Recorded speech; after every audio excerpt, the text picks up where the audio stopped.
We were talking about Father Abraham in Genesis 14, and so I'm just going to continue where we left off. Okay, so Abram's years in Canaan passed by, and again God renewed to him the promises concerning his children and the great nation they would become. But Abram grew to be an old man, 99 years old, and still he trusted in the promises by faith because he and Sarai had not yet had a child. God even changed Abram's name to Abraham, which means father of a multitude, and Sarai became Sarah, or princess. One day, as the heat of the sun beat down from overhead, Abraham rested in the shade at the door of his tent. Looking up, he saw 3 men walking toward him. As he was a kind, hospitable man, he ran to meet them and bowed before them. "My lords," he said, "please be my guests. Refresh yourself here in the shade of the trees while I bring water to bathe your feet. While you are resting, I will find some food for you." So the 3 strangers sat down under the oak tree at Mamre, while Abraham and Sarah rushed to prepare a fine dinner for them. When it was done, Abraham proudly served it and stood to the side while his guests ate. Then one of the strangers, who spoke as God himself, asked Abraham where Sarah was. "She is in the tent." "When I return in the spring," the Lord said, "Sarah will have a son." Now Sarah, standing just inside the tent, heard these words and couldn't help laughing because she and Abraham were so old, too old to become parents.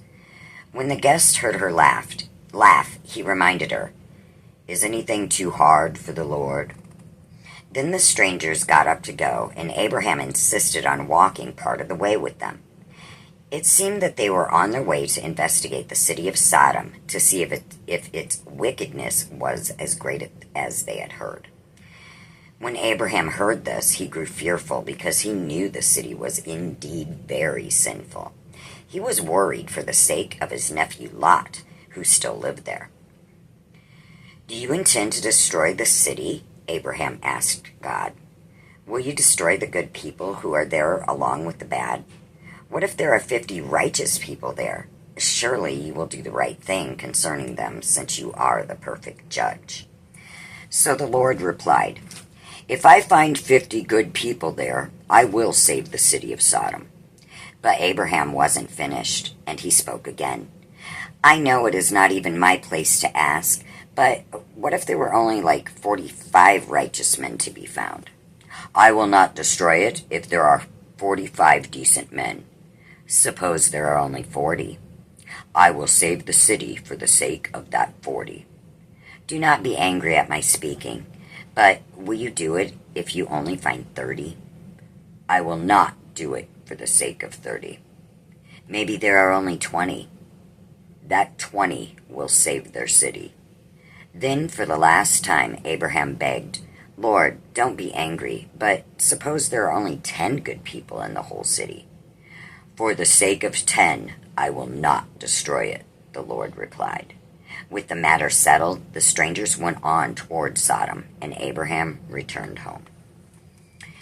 2 of Abraham's 3 guests journeyed on to Sodom to see if indeed 10 righteous people could be found there. Whom should they meet waiting at the gate of the city but Abraham's nephew, Lot? You will recall that he was the one who had chosen the green plains for his flocks and had later been taken prisoner in Sodom and had been rescued by Abraham. When Lot met the 2 strangers at the gate, he insisted they come home with him, but they refused.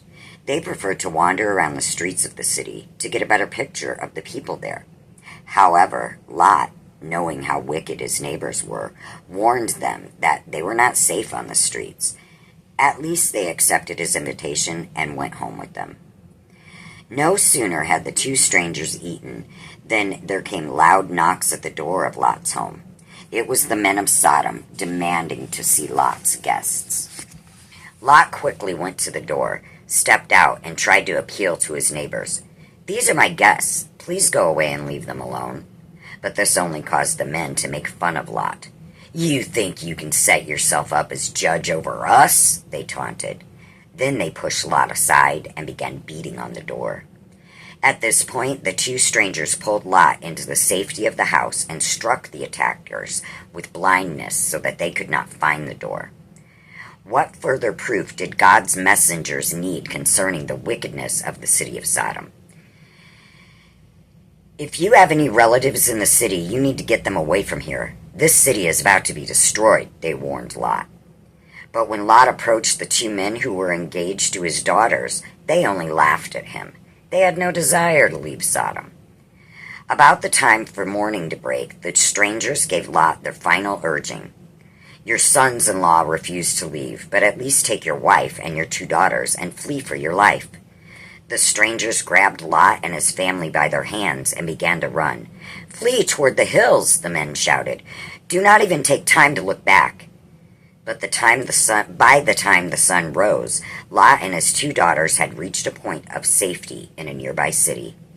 As they gazed across the plain, they could see Sodom and another city, Gomorrah, turned into swirling furnaces of flame. Near the edge of the city where she had hesitated and looked back, stood Lot's wife, just a pillar of salt. Just as the strangers had predicted, Sarah had a baby within the year following their unusual visit. She and Abraham called their child Isaac, which means laughter. Sarah said, "God has made me laugh having this baby in my old age. Everyone who hears about it will laugh with me. Who would ever have said to Abraham that I would nurse a baby?" Indeed, laughter did fill Abraham's home with the birth of Isaac, the promised son. Abraham dedicated him to God when he was only a few days old, and when Isaac was still only a toddler, his parents gave a great feast so that all of their friends could come and see him. Living in the house of Abraham was another boy whose mother was Sarah's maid. During the years when Abraham wondered if Sarah would ever have a child, he had thought that the servant's son might be the child to receive God's blessing, especially since Abraham was the boy's father. It seems strange to us in these times to understand how Old Testament heroes often treated more than one woman as their wife, but this was the custom of that day. Abraham was a man of his own time in this respect, but in many other areas he rose so far above his contemporaries that he was indeed a true greatness. Nonetheless, God had planned for Sarah to be the mother of the child through which he had promised to bless all nations. And now that Sarah had that child, perhaps it was natural that she felt jealous when she saw the older boy around. She wanted no dispute as to which son would be Abraham's heir. One day, when Sarah saw the slave's child, Ishmael, playing with little Isaac, she grew very upset. "Send the slave and her son out of this house," Sarah demanded of her husband. Abraham was very distressed over the situation, but God spoke to him. "Go ahead and do as Sarah says. Isaac will be your true descendant, but I will bless Ishmael as well. He too will be the father of a nation because he is your child." So Abraham got up early the next morning and saw that Hagar, the slave woman, and Ishmael, her boy, had food and water for their trip. Then they began their journey, setting out toward the wilderness. Days passed, and Hagar and Ishmael wandered about alone in the desert. At last, their food and water gave out, and they were forced to stop. Ishmael was so weak that Hagar laid him under the shade of a small bush and went away a short distance because she couldn't bear to see him suffer. Left alone, Ishmael began to cry. Then, blended with his cry, the sound of an angel's voice came to Hagar. "Do not be afraid, Hagar," the angel said. "God will take your son. He will live to become the father of a nation." As the weary woman lifted her eyes at the sound of the voice, she spied a well of cool water. She rushed to fill her vessels and give Ishmael a drink. Just as he had promised, God did take care of Ishmael. He and his mother continued to live in the wild country where he grew up to be an expert archer. His people, like him, were tribesmen of the desert and were called Ishmaelites.